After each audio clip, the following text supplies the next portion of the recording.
Most gym owners didn't get into running a gym because they love finances. But now that you own a gym, that's part of your job. Happily, it doesn't really have to be that complicated. Gyms aren't that complicated of a business. But to support you in your gym business finance mastery, today I'm gonna give you my favorite weird trick to reduce your expenses and improve your profitability and take-home income. This is Mark Fisher from businessforunicorns.com, and if you like this video and you like this kind of content, well, you might want to check out my big old book of fitness business secrets, and you can get it now on Amazon. Or for the direct link, go ahead and click on the link in the description box below. So this is a very simple and weird trick, and this might remind you of my other videos, simple tip to increase training gym profit, which you can find in the description box below, directly below the subscribe button, which I just put on your awareness just in case it's on your radar now, you decide. My suggestion is this. One of the things that will get you in a training gym is all these small little renewable expenses. These are software, these are dues, these are subscriptions,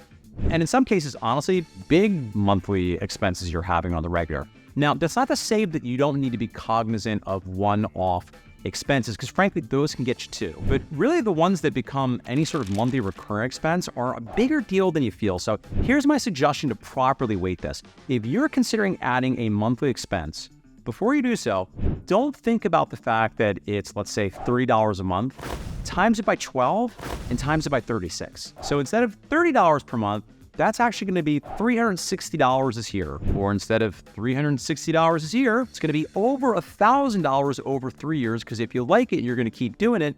That's kind of what you're in for. So over time, that $30 charge can really start to add up. Now, related to this, let's say you're considering switching vendors or taking some action to reduce your monthly overhead. You can find a similar dynamic happens where it feels like, you know what? Why am I gonna do this? I'm only saving $30 a month. It's $30, who cares?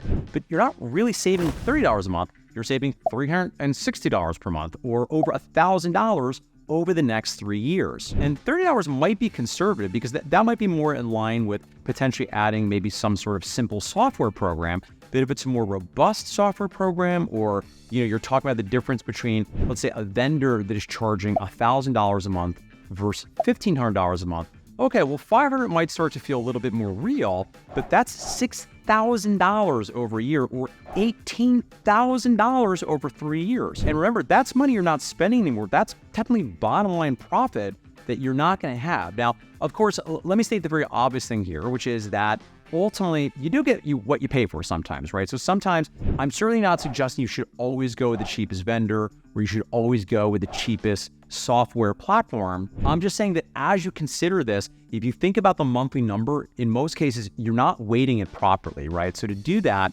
and really ground in what it actually means, multiply it by 12, multiply it by 36, and really think through it with that anchor, and you'll be more likely to make the decision that's actually in your business's long-term best financial interest. Because again, not only is it going to reduce expenses, it's going to increase profitability, and yeah, at the end of the day, if that's your interest, you can increase your total owner compensation. Or if you love your team, I'll say it once and I'll say it again.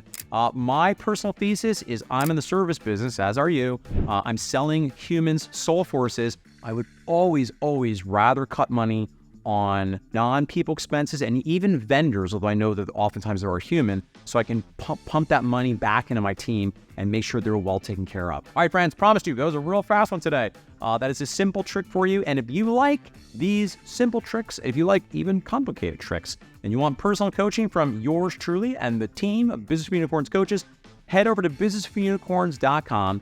You'll find out more about various ways we can help gym owners create more income, more impact, and more freedom. Thanks as always for checking out this video. I'll see you soon for another one where I'll share more actionable tips, psychological frameworks, and philosophy.